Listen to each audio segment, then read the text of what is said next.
The suggestion seems to be that a sexually predatory man, would dress as a woman with the sole intention to gain access to a women's refuge. If you were a predatory man, why wouldn't you actually try to do that? But I think that's a preposterous suggestion. Is it? I can't. We've already had male rapists identifying as women to try and get into female prisons. A, for an easier time, and B, because they're surrounded by women. Yeah, it's happened. Well, they identify as female in prison, but they are transgender prisoners. We're not suggesting that they're men. My point is that there is a suspicion that there are actually predatory men, rapists and so on, who will abuse this very system now to identify as women. I am sure so they can be around women. Women's Aid, it's got lots of experts working for it. It's got a massive knowledge bank, and it will have those concerns as a priority, and I'm sure that they will not. If you turned up tomorrow, Piers, and decided that you were going to be called Patricia,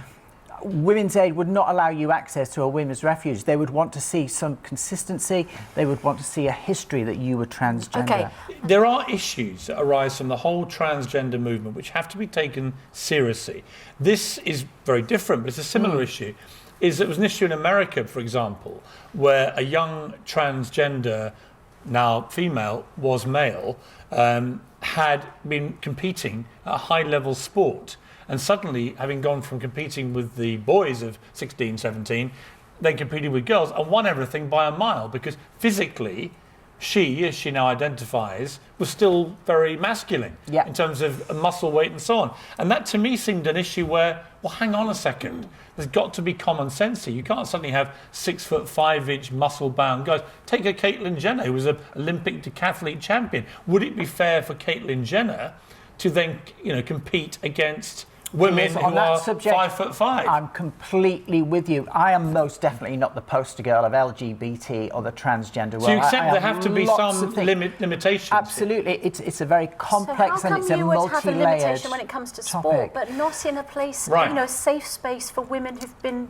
beaten up by men? Because the implication here is that in some way that transgender women, whether they self-identify or whether they've been down a surgical route, are in some way a threat to women. Well, some might be, India. Some might be. But today we don't The law of averages and statistics means that some of them will be. But there will be women in the refuges around Britain today who've been in lesbian relationships where maybe they've been the victim at the hands of a woman. Are women barred? Not at all.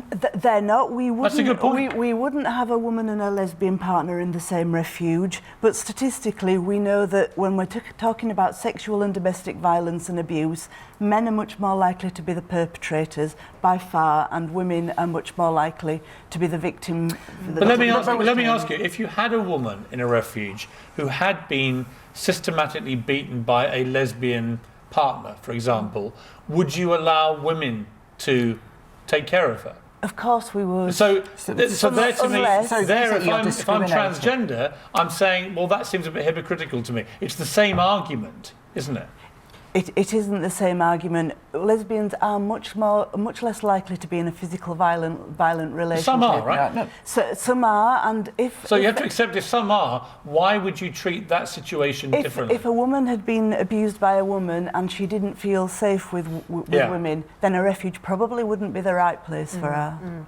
But actually, when we're talking about domestic violence and abuse, the victims are by far more likely to be heterosexual females. So we're talking about a tiny minority, and I don't think we should set the standards on the basis. And you basis accept that transgender women are men? Yeah? Would you have a problem? Now, I could be in a situation where I could be raped. Would you have a problem with me going to one of your refuges?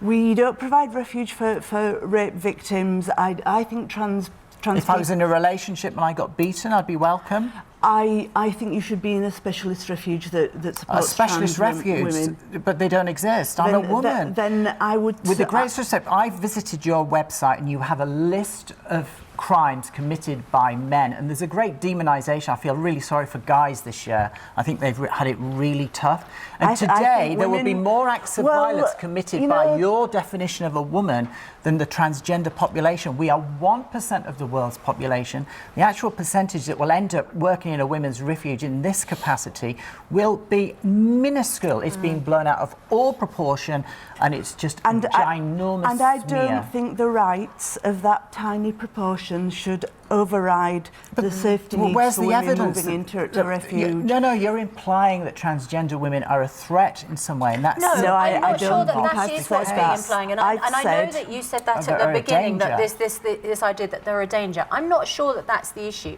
I think it's for women or a woman who has suffered physical violence from a man who is in her most vulnerable state and simply doesn't want to be around men. And I understand that, there'll be lots of people who completely respect that these women, are women, identify as women, of course, and they want to respect that, absolutely. But we also have to respect that, a very vulnerable woman who doesn't want to be around someone who's physically feels like a man to them. Okay, I get it 100%, and I'm sure in that situation the transgender woman concerned, if it was causing distress, would back off. Can I come back to this? It's been a difficult year for men. Last year, men killed 138 women in England and Wales. There you go. You have one track. I've visited your website. You have one topic of conversation. Not all men are bad. There are plenty good guys Okay, in we this have to world. leave it there, I'm afraid, but it's an interesting debate. Let us know what you think at home. It raises interesting issues. It's not an easy thing at all.